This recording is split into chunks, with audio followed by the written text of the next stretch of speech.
नमस्कार। अपनी हिंदी क्लास में बच्चों आपका स्वागत है।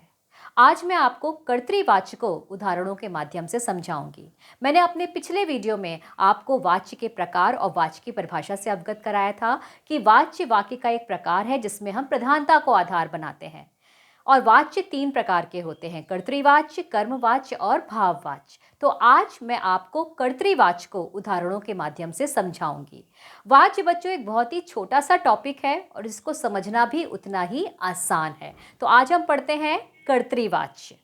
कर्तृवाच्य को समझने के लिए आपको एक सूत्र को हमेशा अपने ध्यान में रखना होगा। यदि आप इसके सूत्र को याद कर लेंगे ना, तो किसी भी वाक्य में आप कर्तृवाच्य को आसानी से पहचान सकते हैं। जिस प्रकार हम गणित के सवालों को हल करने के लिए फॉर्मूले का प्रयोग करते हैं, वैसे ही समझ लीजिए वाच्य का अभ्यास करने के लिए या वाच्य को भी समझने के लिए, वाच्य को भी पहचानने के लिए हमें फॉर्मूले का यानी कि एक सूत्र का अभ्यास करना होगा। और वो सूत्र क्या है, देखिए। कर्तृवाच्य जो कि कर्ता प्रधान होता है। कर्तृवाच्य वाच्य का वह प्रकार है जिसमें कर्ता की प्रधानता होती है, उसे हम कर्तृवाच्य बोलते हैं। अब कर्तृवाच्य में अगर कर्ता की प्रधानता है तो स्टार्टिंग किससे होगी? स्वाभाविक है, कर्ता से ही होगी। तो उसका सूत्र क्या है? कर्ता। कर्ता के बाद यदि आप ने या शून्य कारक देखते हैं, सबसे पहले मैं आपको बता दूं कि ने या शून्य कारक होता क्या है।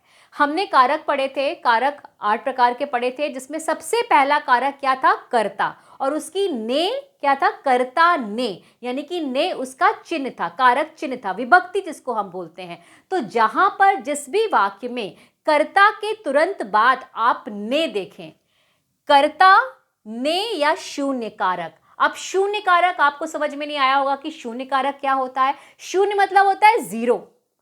तो कर्ता के बाद यदि कोई कारक नहीं लगा है तो वहां पर क्या होता है? शून्य कारक होता है। ठीक है। उसके बाद आइए क्रिया। क्रिया अकर्मक और सकर्मक दोनों होती है। कर्तृवाच्य में क्रिया अकर्मक भी हो सकती है और सकर्मक भी हो सकती है। अकर्मक क्रिया क्या होती है? जब हम क्रिया से क्या का प्रश्न करते हैं और हमें कोई उत्तर नहीं मिलता तो वहां पर क्रिया अकर्मक होती है। जब हम क्रिया से क्या का प्रश्न करने पर हमें उत्तर मिल जाता है तो वहां सकर्मक क्रिया होती है। जैसे कि श्याम ने रोटी खाई।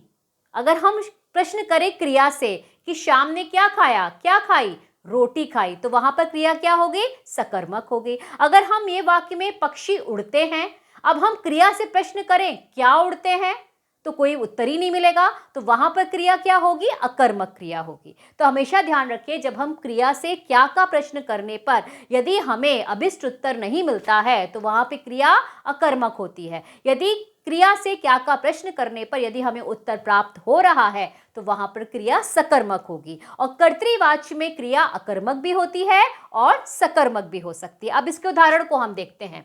राधा ने पत्र लिखा। अब देखिए, ऊपर मैंने क्या लिखा था?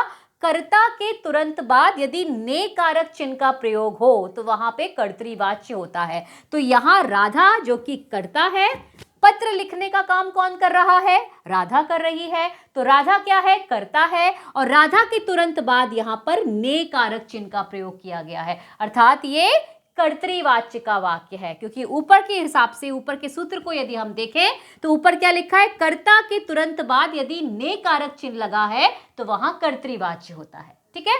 अब नीचे देखते हैं, मां खाना बनाती है।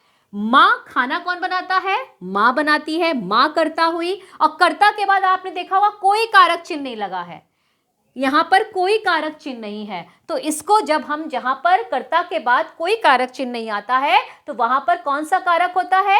वहां पर शून्य कारक होता है। ठीक है। तो यहां मां के बाद क्या है? शून्य कारक है। खाना बनाती है, तो ये वाक्य भी क्या हुआ? कर्तृवाच्य है। और दोनों, पत्र लिखा और खाना बनाती है, ये दोनों क्या है? आपकी सकर्मक क्रिया है। क्योंकि यदि हम क्रिया से क्या का प्रश्न कर रहे हैं, क्या लिखा? पत्र लिखा। क्या बनाती है? खाना बनाती है। तो ये क्रिया क्या है? दोनों सकर्मक क्रिया है। तो ऊपर के जो दोनों उदाहरण है कर्तृवाच्य के, उसको हमने पहचानने का सिर्फ एक तरीका अपनाया कि हमने देखा कर्ता के बाद कारक चिन्ह क्या है। यदि ने कारक चिन्ह है तो वो कर्तृवाच्य का उदाहरण है। यदि शून्य कारक है तो वहां पर कर्तृवाच्य है। तो कर्ता के तुरंत बाद यदि ने या शून्य कारक होता है तो वो वाक्य कर्तृवाच्य का उदाहरण होता है। तीसरा उदाहरण देखिए, बच्चे दौड़ते हैं। अब बच्चे कौन दौड़ते हैं? कर्ता क्या है? बच्चे हैं। दौड़ने का काम कौन कर रहा है? बच्चे कर रहे हैं। बच्चे के बाद कोई कारक चिन्ह नहीं है, यानी कि यहां पर शून्य कारक है। दौड़ते हैं, दौड़ते हैं कौन सी क्रिया है आपकी? अकर्मक क्रिया है, क्योंकि अगर हम दौड़ते हैं जो क्रिया शब्द है उससे हम प्रश्न करें क्या दौड़ते हैं, तो कोई उत्तर नहीं मिलेगा। तो ये क्रिया क्या हुई आपकी? ये यहां पे क्रिया अकर्मक हुई। ठीक है, तो कर्तृवाच्य के जो वाक्य होते हैं उसमें क्रिया अकर्मक और सकर्मक दोनों होती है। फिर हम उदाहरण देखते हैं, रोहित क्रिकेट खेलता है। अब देखिए, रोहित करता है क्योंकि खेलने का काम कौन कर रहा है? रोहित कर रहा है, तो रोहित करता हुआ, और रोहित के बाद कोई भी कारक चिन्ह नहीं है, यहाँ पे क्या है? शून्य कारक है, और क्रिकेट खेलता है। तो रोहित क्रिकेट खेलता है, ये किस वाच्य का उदाहरण हुआ? ये कर्तृवाच्य का उदाहरण हुआ। ऐसे ही सोहन ने किताब पढ़ी। सोहन करता है, कर्ता के तुरंत बाद यहां पर देखिए ने कारक चिन्ह है, यानी कि कर्तृवाच्य का उदाहरण है, क्योंकि पढ़ने का काम कौन कर रहा है? सोहन कर रहा है। सोहन के बाद कौन सा कारक चिन्ह है? ने कारक चिन्ह है। तो और क्रिया आपकी अकर्मक और सकर्मक दोनों हो सकती है। इन दोनों वाक्यों में क्रिया आपकी सकर्मक है।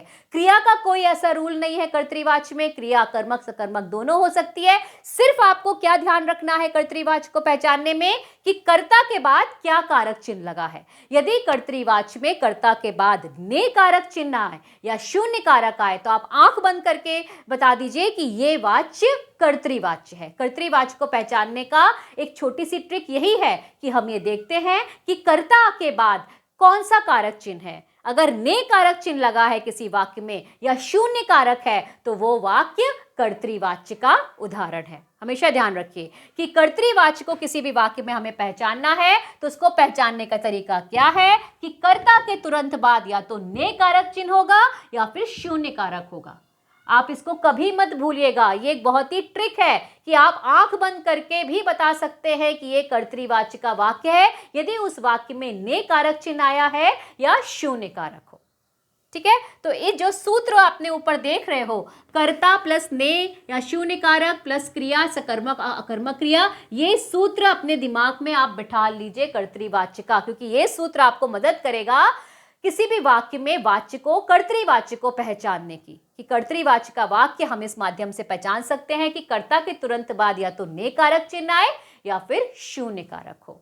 आशा है आपको कर्तृवाच्य समझ में आ गया होगा इस छोटी सी ट्रिक के माध्यम से। अगला वाला वीडियो जो मैं आपको बनाऊंगी उसमें कर्मवाच्य पढ़ाऊंगी। कर्मवाच्य को भी बहुत आसानी से हम सीख सकते हैं छोटी सी ट्रिक के माध्यम से। वाच्य को समझना बहुत कठिन नहीं है, बहुत ही आसान है। बस आप इस वीडियो को ध्यान से देखिए, मेरी बातों को सुनिए और किसी कॉपी पेन लेकर बैठिए जिससे कि जो मैं बोलती जा रही हूँ उसे आप नोट कर सके। यदि आपका कुछ स्किप हो जाए तो आप दोबारा ये वीडियो भी आप सेव कर लीजिए और आप ये वीडियो देखकर आप कर्तृवाच्य का अभ्यास कर सकते हैं। अगले वीडियो में मैं आपको कर्मवाच्य पढ़ाऊंगी।